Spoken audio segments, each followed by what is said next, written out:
Good morning friends, welcome back to our YouTube channel. बाबे से स्वागत है आपका हमारे यूट्यूब चैनल पर। देखिए, लास्ट वीडियो में देख लिया था कैबिनेट मिशन तक, और कैबिनेट मिशन में भी कहाँ तक देख लिया था कि कैबिनेट मिशन ने जो हमारी किसका निर्माण की गठन का प्रारूप बताया था हमें कि संविधान सभा जो होगी भारतीयों की, वो किस तरह से बनाई जाएगी, उसमें कितने सदस्य होंगे, कितने कहाँ से होंगे। ठीक है, तो कितने सदस्य, 292 सदस्य बताए गए थे कि किससे बना लिए जाएंगे। वो ब्रिटिश प्रांतों से लिए जाएंगे, जो भारतीय राज्य थे सीधे सीधे ब्रिटिश नियंत्रण में, वहाँ से लिए जाने थे। 4 चीफ कमिश्नरी प्रांतों से लिए जाने थे। वो चीफ कमिश्नरी प्रांत कौन से थे?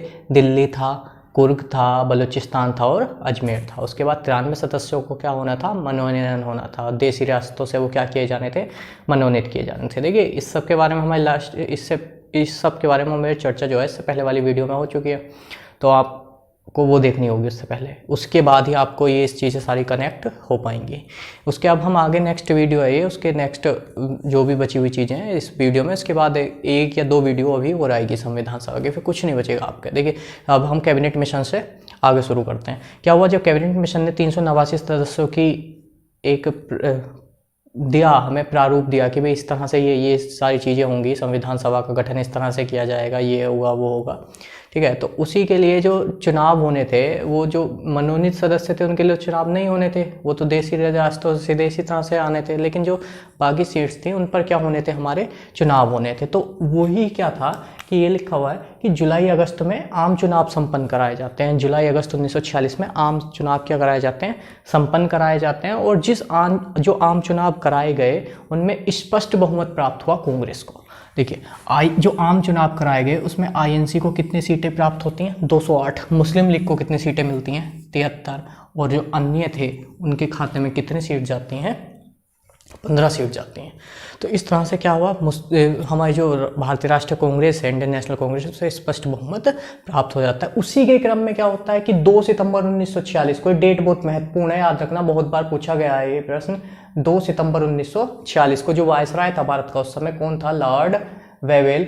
वो पंडित नेहरू को क्या देता है? अंतरिम सरकार के गठन का निमंत्रण देता है कि आइए आप सरकार का गठन कीजिए। अब वो सरकार जो बनती है, हमारी अंतरिम सरकार जो बनती है, उसमें भी एक मंत्रिमंडल ने काम किया था। और जब तक हम आज़ाद नहीं हुए थे, याद रखना, अभी भी हम आज़ाद नहीं हुए, क्योंकि हमारा क्या है, समय काल क्या है, 2 सितंबर 1946 जब हमारी अंतरिम सरकार की गठन किया जाएगा। अब देखिए, तो किसे दिया गया? नेहरू को न्योता दिया गया कि आइए और सरकार का गठन कीजिए। तो उसी क्रम में क्या है, एक अंतरिम सरकार का गठन होगा। और ये अंतरिम सरकार कब तक कार्य में अपने लगी रही? कब तक इसने कार्य किया? 15 अगस्त 1947 तक।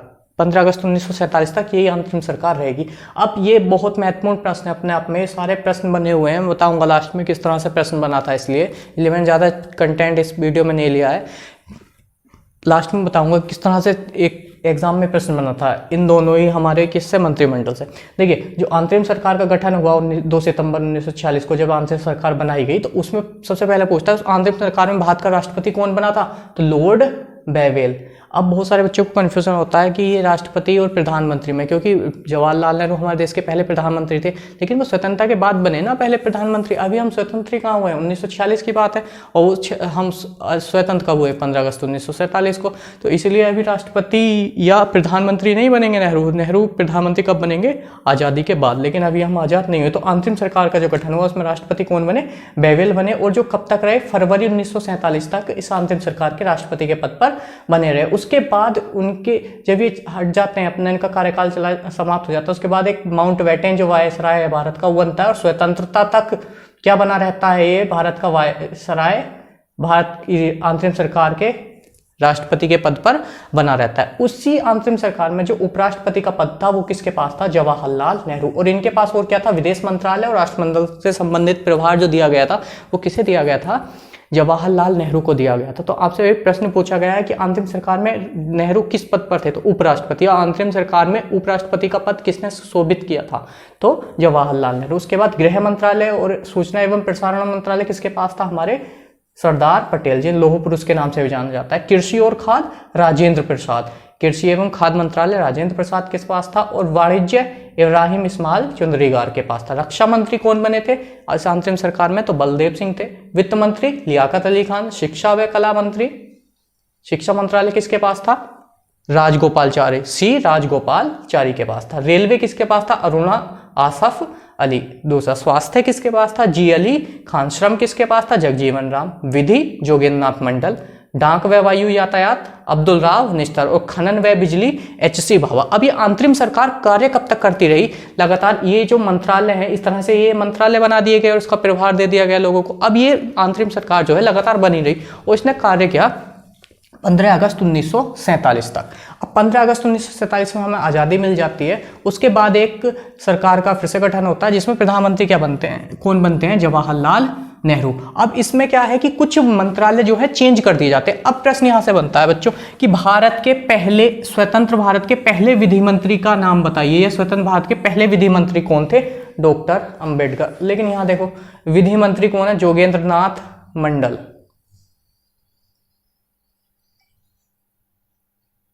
तो यही कंफ्यूज कर देता है। अगर वो पूछेगा कि अंतरिम सरकार में तो जोगेंद्र नाथ मंडल होंगे और स्वतंत्र भारत का पहला विधि मंत्री वो पूछेगा तो कौन होंगे? डॉक्टर अंबेडकर होंगे। इसी तरह से वो पूछता है कि स्वतंत्र भारत का पहला बजट किसने पेश किया था? तो RK शरणमुख शेट्टी ने पेश किया था। RK शरणमुख शेट्टी। अब यहां आप देखने की कोशिश करना, यहाँ किसके पास था?